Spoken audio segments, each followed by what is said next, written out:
This video contains the following trigger words. If you are sensitive to any of the topics listed on your screen, do not continue watching. If you are watching this video, you likely will have heard of Amogus. If you don't know what that is, the CDC defines it as the inability to dissociate reality from the popular 2018 video game, Among Us. The symptoms of Amogus are listed here. Recognition of objects as characters from Among Us. Everyday use of slang, such as sus. Translating aspects of Among Us to real life, such as ejecting people or calling emergency meetings. If you are suffering from any of these symptoms, this video may help your recovery from Amogus. However, the best way to treat Amogus is to prevent yourself from contracting it. Unlike normal diseases, Amogus cannot be treated with antibacterials or other modern medicine, so it is much more difficult to get rid of. Using these 3 simple tips, you can minimize your exposure to Amogus. Number 1. Avoid.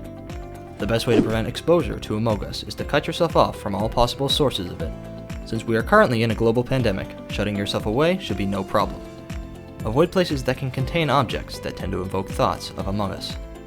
If you have Amogus trash cans in your house, replace them as soon as possible. Avoid looking at your thumbs and take any other actions needed to rid your household of Amogus. However, it is also easy to be exposed to Amogus over the internet. The easiest way to counteract this is to cut off your internet connection entirely. It has been noted that completely cutting off your connection to the outside world can be difficult or even counterproductive, so only do this if you are very concerned about Amogus. Number 2. Anticipate. If you choose not to cut off your internet connection, you can still make sure you avoid Amogus online. Avoid dangerous websites such as Reddit and Twitter. If you see an Amogus video and you're recommended on YouTube, do not click it. Doing so will tell the algorithm that you aren't interested in Amogus. If you want to take this a step further, you can even click Not Interested using the 3 bars next to the video. If you have to go into an Amogus-heavy website, make sure you can quickly navigate to where you need to go, blocking out any Amogus-related things along the way. Number 3. Block. In the event that you've seen an Amogus object online or in person, certain steps must be taken to ensure it does not stick in your memory. First, upon seeing the object, try to avoid thinking of Among Us, although this might be hard. Second, if you have already connected the object to Among Us, try to think of something else the object looks like and connect it to that instead. Third, if you are unable to break the connection, you can lash out against the object. This clip from the television show Better Call Saul shows what you should do in these situations. This will establish your dominance over the inanimate object and will subconsciously prevent you from being affected by it in the future.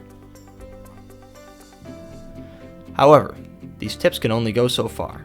In the event that you contract Amogus, the process to rid yourself of it is a long and difficult one, but it is possible. The number 1 tip given to recovering Amogus patients is to stay positive. If you give in to Amogus, even for 1 second, that can send you back to square one, which could lose you weeks or even months. The first step to curing yourself of Amogus is knowing you have it. I will now show a few images on screen.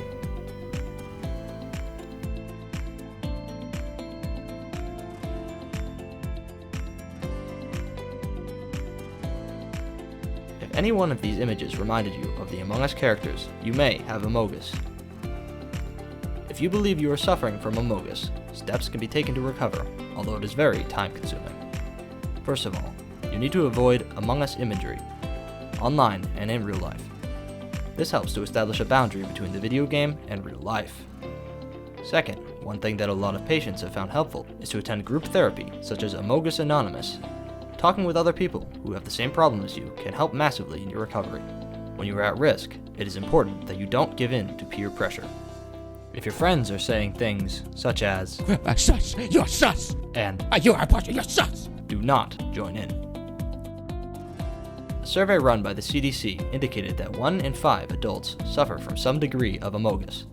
To put that in perspective, if you had 5 adults, 1 of them would probably suffer from Amogus.